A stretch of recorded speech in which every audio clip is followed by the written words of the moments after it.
You are not lazy. You are not broken. You do not need more motivation, more willpower, or a better personality. You have the wrong system. Every single result in your life right now, your body, your bank account, your relationships, your career, is nothing more than a lagging measure of your habits. Change the habit, and you change your destiny. This is not about massive transformation overnight. This is about 1%. 1% better every single day compounds into a person you won't even recognize in a year. This is atomic habits, and by the end of this video, you will know exactly how to build the tiny habits that build an unstoppable life. Let's begin. Chapter 1. You don't rise to your goals, you fall to your systems. Let's start with a question that's going to sting a little. How many goals have you set in your life? Not just New Year's resolutions. Real goals. The gym membership. The diet. The business plan. The promise to yourself that this time would be different. Now, how many of those goals did you actually achieve? Here's the uncomfortable truth. It was never about the goal. You have set the right goals 100 times. You knew exactly what you wanted, and you still ended up back where you started. But because a goal was never going to save you, a system was. That's the key. Let me explain the difference because most people confuse the two their entire lives. A goal is the result you want. I want to be healthy. I want to build a successful channel. I want financial freedom. A system is the process that actually produces that result. The goal is the destination on the map. The system is the vehicle, the fuel, and the road you actually drive on every single day. Here's what almost nobody tells you. Winners and losers often have the exact same goal. Every single team in the Olympics wants to win gold. That's the goal. Every athlete on that field wants the medal. So if the goal was the differentiator, if wanting it badly enough was the secret, everyone with that goal would win. But they don't. Only one team stands on the top step. So the goal was never the answer. The system was. Take a losing team. For decades, one national cycling team was a running joke in the sport. Bottom of the pack. No major wins in almost a century. Same sport. Same goal as everyone else. Then something changed. Not the goal never changed, it was always win. What changed was the system. A new performance director came in and refused to chase one big breakthrough. Instead, he broke every single part of the process into pieces and asked one relentless question. How do we make this 1% better? The bike seats. The tire grip. The pillows the riders slept on. The way they washed their hands to avoid illness. Nothing was too small to improve. Within a few years, that same team, same goal, same athlete's potential, same sport, dominated the world stage. Olympic golds. Tour de France wins. Total transformation. Nothing about their goal changed. Everything about their system changed. This is where you have to stop lying to yourself. If you keep setting the same goal and getting the same result, the problem was never your ambition. The problem is your system, or the fact that you don't have one at all. Here's another hard truth. Your current results are not a reflection of your desire. They are a reflection of your system. Right now, today, your body is the system you've been running for years. Your bank account is the system you've been running for years. Your relationships, your discipline, your energy, all of it is a lagging measure of the habits running quietly in the background of your life. You don't need a bigger goal. You need a better system. That's the key. And here is where most people get stuck, so listen closely. You do not need permission to fix your system. You don't need permission to change your habits. You don't need your friends' approval, your family's understanding, or a good time to start. You don't need their permission. You need a decision, right now, that you are done being run by accident and you are ready to be run by design. It's not about motivation. It's about system design. Motivation is a feeling. Feelings fade. A system doesn't ask how you feel today. It runs whether you feel like it or not. That's the whole point. That's why disciplined people don't look motivated all the time. They just have a system that doesn't require motivation to function. So here is your instruction for this chapter. Stop writing goals on a piece of paper and calling it a plan. A goal without a system is just a wish with a deadline. Instead, ask yourself, What is the smallest, most repeatable process I can put in place today that moves me 1% closer to what I want? Not the whole transformation. Just the process. Just the system. You have a choice right now. You can keep setting the same goals year after year and keep landing in the same place. Or you can shift your entire focus away from the destination and onto the road. Build the system. Trust the system. Let the system carry you further than motivation ever could. This is not about willpower. It's not about talent, luck, or timing. It's not about how badly you want it. It's about the discipline of the system you build around that want. You have a choice. Choose the system. You now understand why your goals have failed you, not because you didn't want it enough, but because you never built the machine to get you there. Now it's time to understand exactly what that machine is made of. It's made of small moments, repeated relentlessly, compounding quietly in the background of your life. Chapter 2. 1% is the only number that matters. Everyone wants the breakthrough. Nobody wants the boring 1%. That's the entire reason most people stay stuck for years. They are chasing a lightning bolt when what they actually need is a slow, quiet accumulation of small wins that nobody claps for. Here's the math nobody teaches you in school. If you get 1% better every day for a year, you don't end up 36% better. You end up roughly 37 times better. That's not a typo. That's compounding. And it works the other way too. Get 1% worse every day, and by the end of the year, you've collapsed to almost nothing. Same rate. Opposite direction. Completely different life. That's the key. Habits are the compound interest of self-improvement. You will not feel this compounding today. That's exactly why people quit. They do the workout once, and nothing changes, so they assume it doesn't work. They save a small amount of money once, and their bank account looks the same, so they assume it's pointless. This is the biggest lie your impatience will ever tell you, that because you can't see the change, it isn't happening. Think about a commercial flight leaving Los Angeles bound for New York. If the pilot adjusts the course by just a few degrees at takeoff, the plane doesn't land in New York anymore. It lands in Washington, D.C. Maybe Boston. A shift so small no passenger would even feel it in their seat, and the destination changes entirely by the time you land. Your habits are that pilot. Every single day, you are adjusting your course by a few degrees.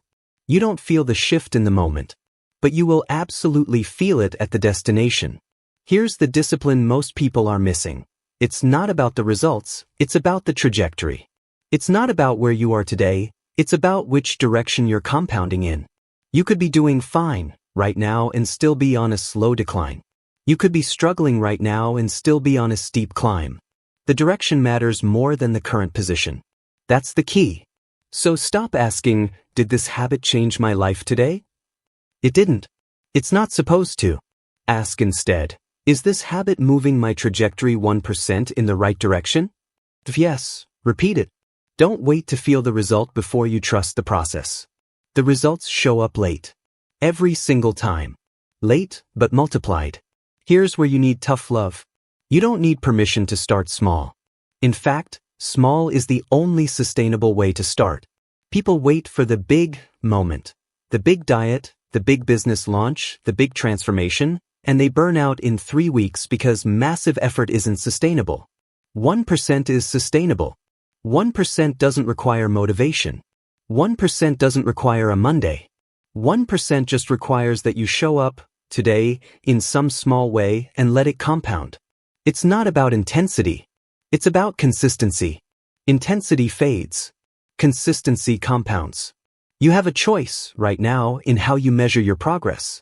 You can measure it by how you feel today, which will lie to you constantly, or you can measure it by whether your direction, however small, is pointed forward.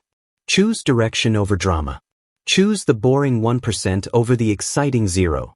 This is the uncomfortable truth about long-term success. It looks like nothing is happening for a long, long time. And then, all at once, it looks like everything happened overnight. It didn't happen overnight. It happened 1% at a time, for months you don't remember and nobody saw. You now understand that your habits are quietly compounding your entire future, whether you're paying attention or not. But knowing this isn't enough. Because the habits compounding in the background right now aren't random. They're tied to something deeper than behavior. They're tied to who you believe you are. Chapter 3. Forget your goals. Build your identity. Here's why most habits don't stick. You're trying to change your behavior without ever changing your identity, and identity always wins. There are 3 layers to real change, and almost everyone starts at the wrong one. The outer layer is outcomes. I want to lose 20 pounds. I want to make 6 figures. The middle layer is process, the habits and systems you run. But the deepest layer, the one that actually determines whether change lasts, is identity, what you believe about who you are. Most people set outcome-based goals. I want to quit sugar. That's outcome language. It puts the finish line outside of you, and the moment you're not looking at the finish line, the old behavior creeps back in. But someone operating from identity doesn't say, I'm trying to quit sugar. They say, I'm not a sugar eater. Do you feel the difference? One is a temporary rule. The other is a permanent identity. And permanent identity doesn't need daily willpower to defend it. That's the key. It's not about the outcome, it's about the identity behind it. Here's the mechanism behind this, and I need you to actually absorb this. Every single action you take is a vote for the type of person you believe you are. One workout doesn't make you fit, but it is one vote for the identity of someone who takes care of their body. One page read doesn't make you a reader, but it's one vote toward that identity. No single vote transforms you overnight, but the votes accumulate into evidence, and eventually the evidence becomes belief, and the belief becomes unshakable. This is why willpower-based change collapses. If your identity still believes, I'm someone who struggles with discipline, you will sabotage every single system you build, no matter how good it is, because your behavior is fighting to stay consistent with your self-image. You cannot out-discipline a broken identity for long. Eventually, identity wins. So here's your instruction. Stop asking, what do I want to achieve? Start asking, who do I want to become? Then ask the follow-up question that changes everything. What would that person do today? Not what would that person do eventually. Today. Right now. Then go do that thing. Not because you feel like it, but because every action is a vote, and you're done voting for the wrong identity. It's not about the flaw you're trying to fix. It's about the discipline of becoming someone that flaw doesn't apply to anymore. You don't fix a bad habit by white-knuckling through willpower forever. You fix it by becoming, at the identity level, someone that habit no longer belongs to. You don't need their permission to redefine who you are. Not your family's permission, not your past's permission, not the permission of everyone who's ever watched you fail before. Identity change is done in private, one small vote at a time, long before anyone else notices. Here's the tough love part. Right now, some of you are still introducing yourselves, even in your own head, by your worst habits. I'm bad with money. I'm not a morning person. I've always struggled with consistency. Every time you say that, you cast another vote for that identity.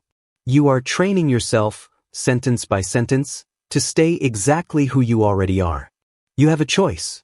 You can keep casting votes for the old identity out of habit, or you can start casting deliberate votes, small, boring, repeatable votes, for the identity you actually want. That's the key. Not motivation. Not a single decision. Repetition of evidence until belief catches up to behavior. You now understand why identity, not outcome, is the real battleground of change. But identity alone won't build itself. It needs a mechanism. Your brain doesn't build habits through belief. It builds them through a loop, running quietly beneath every choice you make. Chapter 4. Your habits are just your brain solving problems. Your brain does not care about your goals. Your brain cares about efficiency. Every habit you have, good or bad, exists because your brain found a way to solve a problem with the least amount of energy possible. That's it. That's the whole game. Your brain isn't trying to make you healthy or successful. It's trying to make your life require less thinking. And that single fact explains almost every bad habit you've ever struggled to break. Here is the loop running underneath every single habit in your life. Cue, craving, response, reward. The cue is the trigger, a notification, a feeling, a time of day, a location. The craving is the motivational spark the cue creates, not the desire for the habit itself, but the desire for the change in state the habit promises. The response is the actual behavior, and the reward is what you get from it: satisfaction, relief, distraction, pleasure. That reward then gets linked back to the cue, and the loop tightens itself a little more each time you run it. That's the key. To build a habit, you don't need more discipline. You need to understand the loop. Here's why this matters so much. Most people try to fight a bad habit at the response stage, pure willpower, gritting their teeth against the craving. That is the hardest possible place to win this fight. It's like trying to stop a boulder halfway down a hill. The real leverage isn't in the response. It's earlier in the loop, at the cue, and at the craving. Think about a habit you've struggled to break. Late night scrolling, stress eating, procrastinating on the one task that actually matters.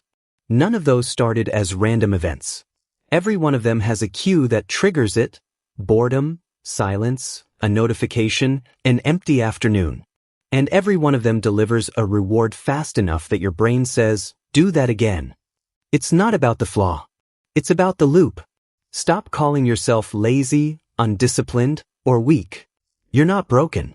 You're running a highly efficient loop that was built to solve a real problem: stress relief, boredom relief, dopamine escape. The habit isn't irrational. It's actually a very rational solution your brain found. The problem is the solution is now costing you more than it's giving you.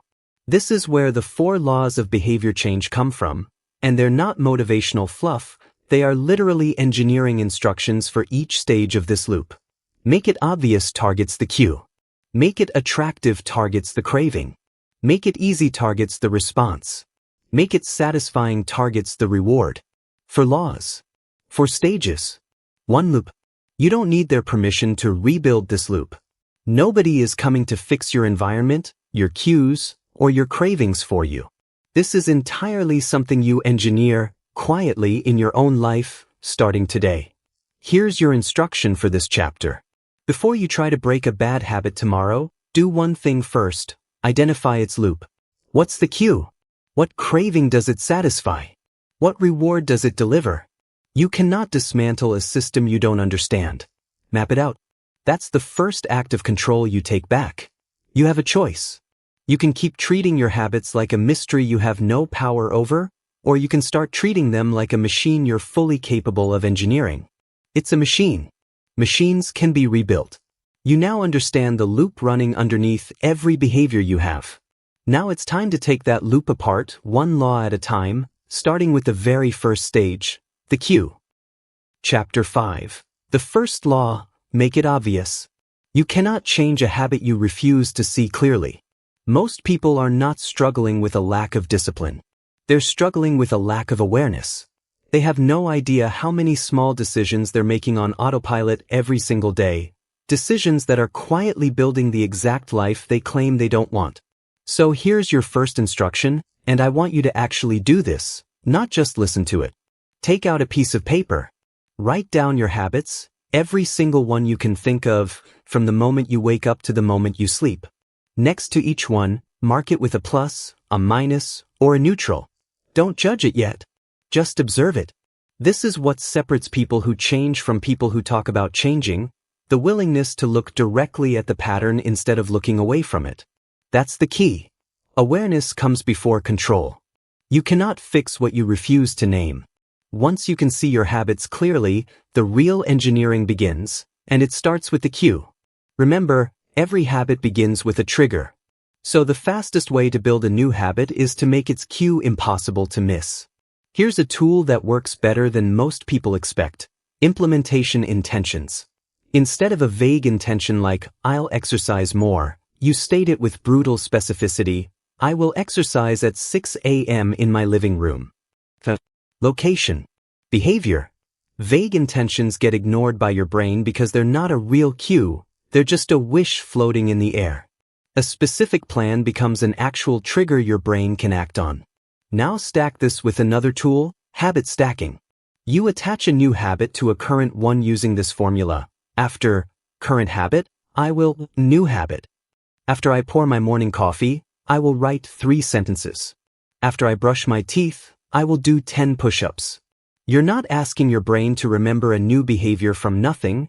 You're piggybacking on a cue that already exists and already works. It's not about willpower. It's about environment design. This is one of the most important lessons in this entire video, so let it land. The most disciplined-looking people you know are usually not fighting more battles than you. They've simply engineered fewer battles to fight. They put the book on the pillow so they see it before bed. They put the guitar in the middle of the room instead of in the closet. They put the running shoes by the door instead of in the back of the closet. Obvious cues create obvious behavior, without a single ounce of willpower spent. And the reverse is just as powerful. Want to break a bad habit? Make its cue invisible. Phone in another room. Junk food never purchased in the first place. Credit card left at home. You are not stronger than a cue that's staring you in the face every day. Nobody is. So stop trying to win that fight with raw willpower, and start winning it by removing the fight entirely. You don't need their permission to redesign your own space. Move the furniture. Change the layout. Delete the app. Nobody's approval is required for you to make your good habits loud and your bad habits silent. You have a choice, and it's simpler than you think. Engineer your environment, or let your environment keep engineering you. Right now, your space is already shaping your behavior.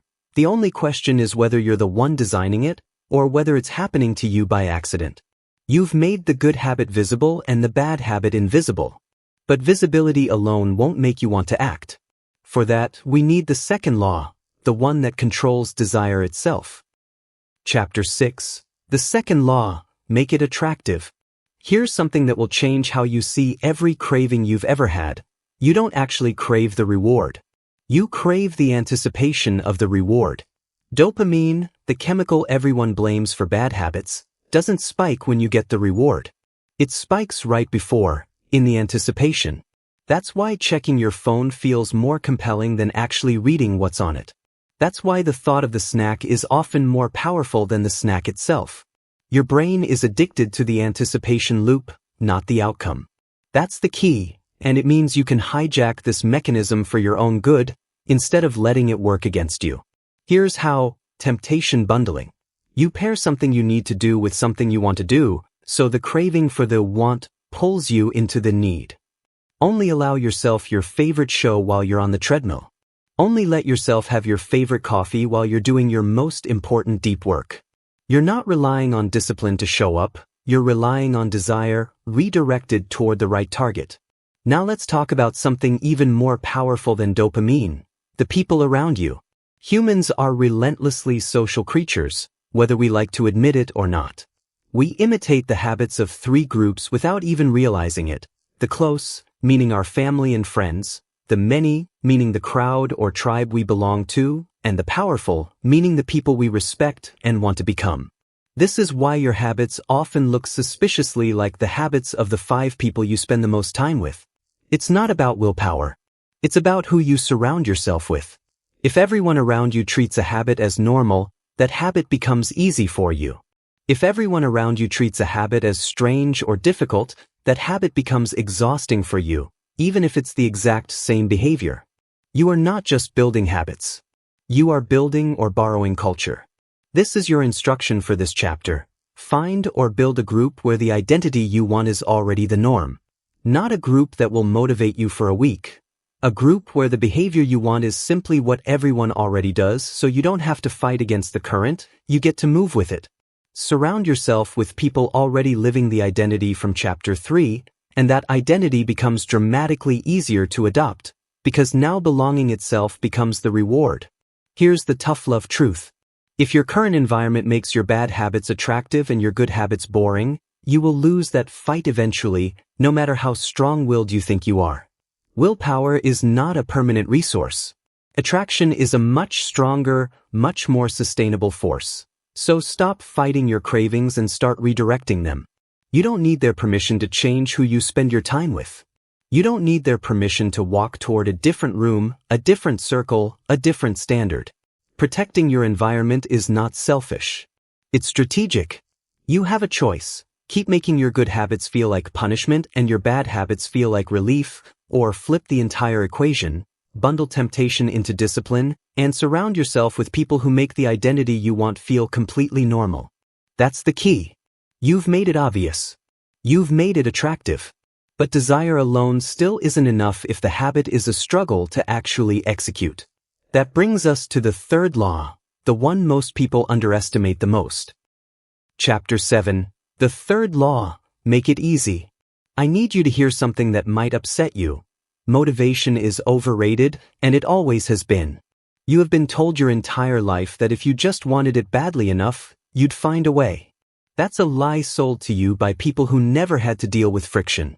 The truth is far more practical and far more useful. Humans are wired to take the path of least resistance. Every single time. This isn't weakness. It's biology. It's called the law of least effort, and once you understand it, you stop fighting your own nature and start using it. That's the key. It's not about motivation. It's about friction. Here's what this means for you. If you want a habit to stick, you don't need more inspiration, you need less friction. Sleep in your gym clothes so the first step of your morning workout is already done before you're even awake. Prep your meals on Sunday so eating well on Tuesday requires zero decisions.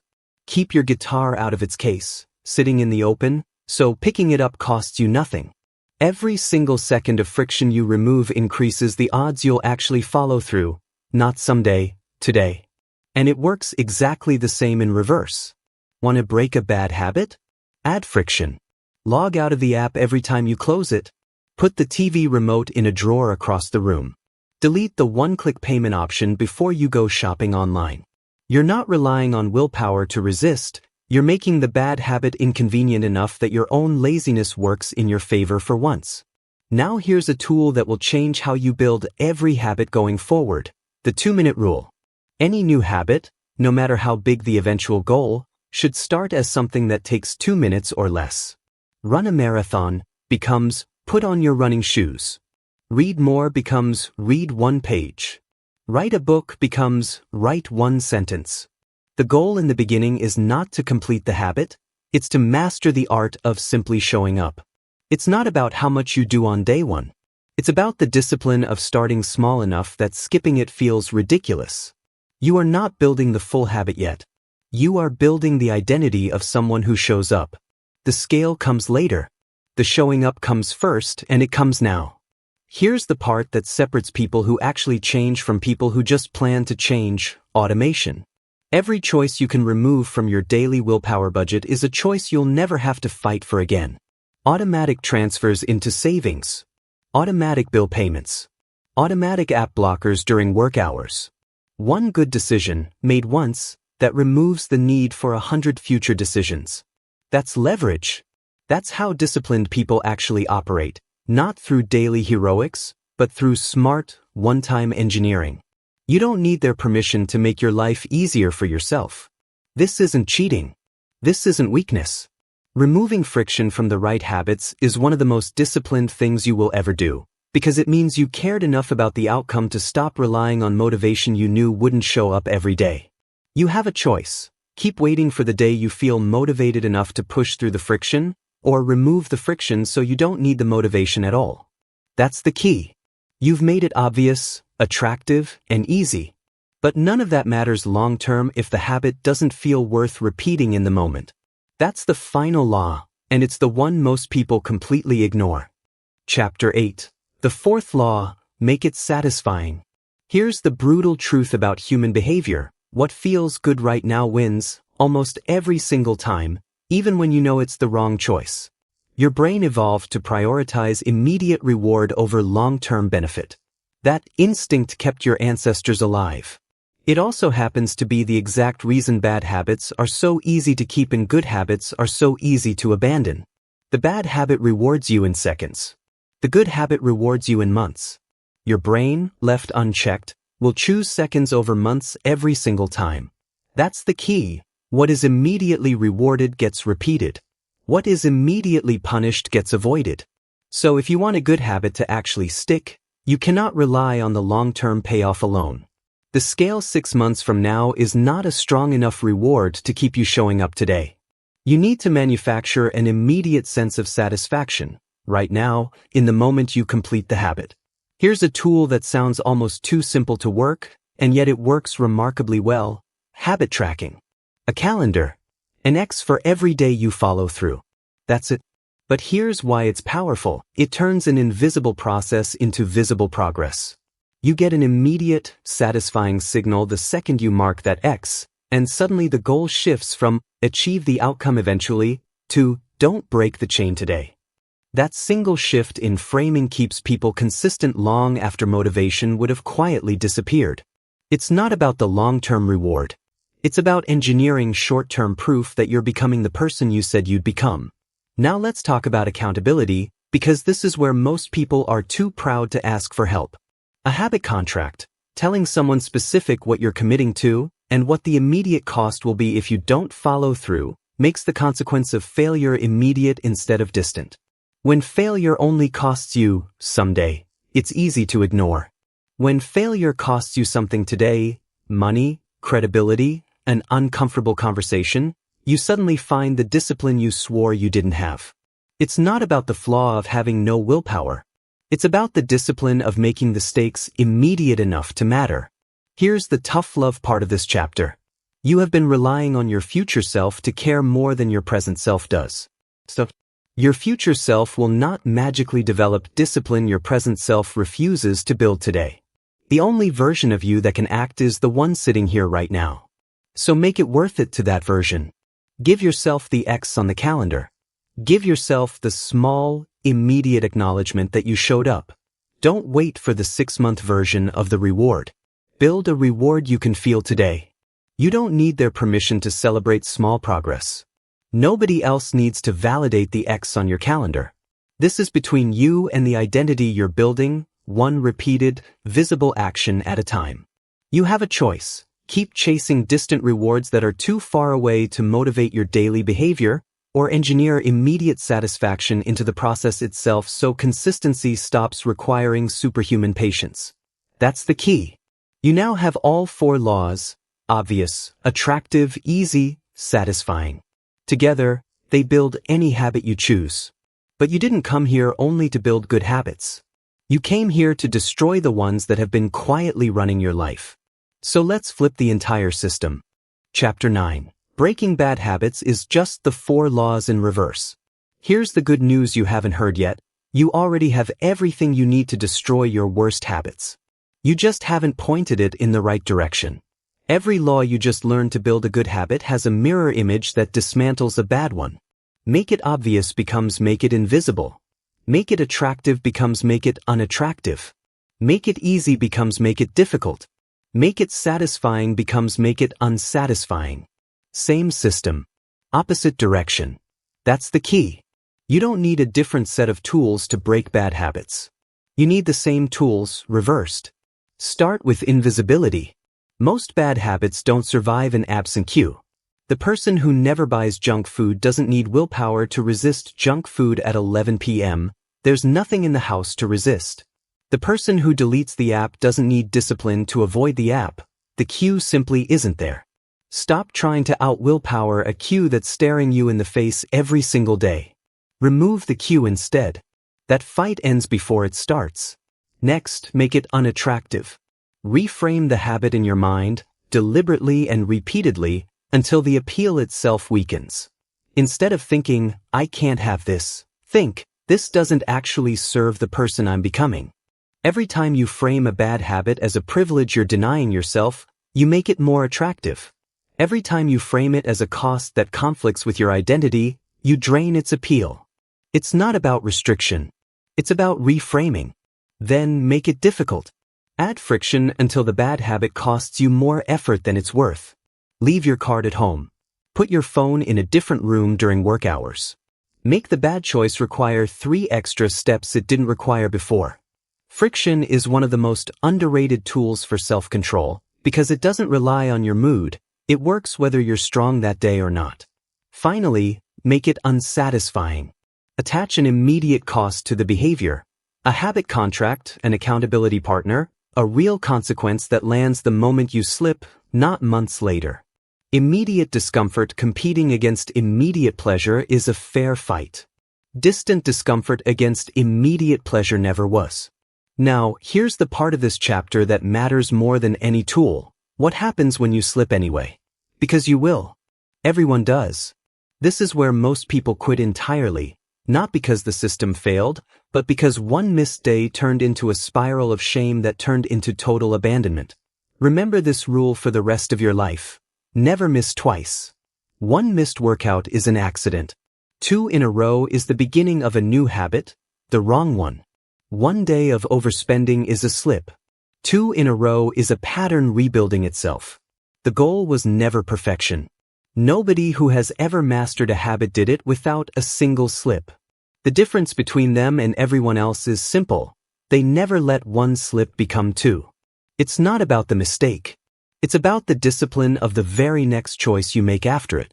You don't need their permission to start over today, even if you failed yesterday, even if you failed for the last 10 years. Nobody's approval is required for you to simply not miss twice, starting with your very next opportunity. You have a choice every single time you slip. Let it become evidence for the old identity, or let it become a single data point in an otherwise long streak of showing up. That's the key. You are not your mistakes. You are what you do next. You now know how to build the habits you want and dismantle the ones you don't. There's only one thing left to understand: why this entire process feels so slow, so unglamorous, and so easy to abandon right before it finally works. Chapter 10. Mastery is boring, and that's the secret. Here is the final truth, and it's the one that will determine whether everything in this video actually changes your life, or just becomes something you nodded along to. Most people quit right before the breakthrough, not because the system stopped working, but because it looked like nothing was working for far longer than they expected. Picture a block of ice sitting in a room that's slowly warming up.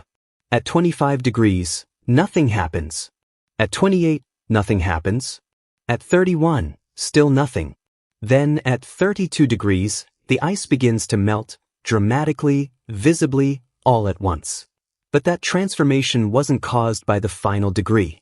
It was caused by every single degree before it, quietly doing invisible work with no visible proof. That's the key. This is called the plateau of latent potential, and it explains almost every failed habit you've ever abandoned. You didn't fail because the system was broken. You quit at 31 degrees, 1 degree before the visible result, because nothing looked like it was happening. Here's the tough love truth about that plateau. It is not a sign to stop. It is the entire process, working exactly as it's supposed to. This is why most people confuse being in motion with taking action. Planning your workout schedule feels productive. Researching the perfect habit tracker feels productive. Reading one more book about discipline feels productive. But none of that moves the needle. Only repetition moves the needle. Only the boring, unfilmable, unglamorous repetition of the actual habit, done again and again, past the point where it feels like it's working, actually produces mastery. It's not about the flaw of impatience. It's about the discipline of continuing to act when there is zero visible evidence that it's working. Here's what mastery actually looks like, and it's not what you were promised. It's not a dramatic before and after. It's a person who no longer has to decide whether to show up, because the habit has fused into their identity so completely that skipping it would feel stranger than doing it. The goal was never to run one marathon. The goal was to become a runner, someone for whom the habit isn't a decision anymore, it's simply who they are. You don't need their permission to keep going after everyone else has quit. In fact, most people will quit. Most people will do the habit for 2 weeks, see no dramatic result, and walk away convinced it doesn't work for them. That's not a tragedy for you. That's your entire advantage. The plateau eliminates almost everyone else before it ever eliminates you, as long as you refuse to stop at degree 31. You have a choice right now at the end of this video. You can close this and let today be another day you meant to start. Or you can pick one small, atomic habit, one so small you can't talk yourself out of it, and begin today fully aware that you will not see results tomorrow or next week, and that this is not failure. This is the plateau doing exactly what it's supposed to do. That's the key. You do not need to be perfect. You do not need motivation. You do not need their permission. You only need to never miss twice, and you need to keep going past the point where it feels like nothing is happening, because that is precisely where everyone else quits, and precisely where your transformation begins. 1% better, starting today. Not tomorrow. Today. The conclusion. Here is everything you need to remember. You will never rise to the level of your goals. You will fall to the level of your systems. Stop chasing outcomes. Start building identity. Every single habit you repeat is a vote for the person you are becoming. Cast your votes wisely. Remember the loop. Cue, craving, response, reward, and remember the 4 laws that control it. Make it obvious. Make it attractive. Make it easy. Make it satisfying. When you want to break a habit, flip the laws and starve it into extinction. Make it invisible, make it unattractive, make it difficult, make it unsatisfying. You will not see results immediately. You are on the plateau of latent potential, and the breakthrough is closer than it feels. Do not wait for motivation. Do not wait for the right time. Do not wait to feel ready. 1% better, today. 1% better, tomorrow. That is the whole secret. No hacks, no shortcuts, just repetition compounding into transformation. So here is your challenge. Pick one atomic habit right now, make it so small you cannot say no, and do it today. Not tomorrow. Today. Your future is being built one habit at a time. Go build it.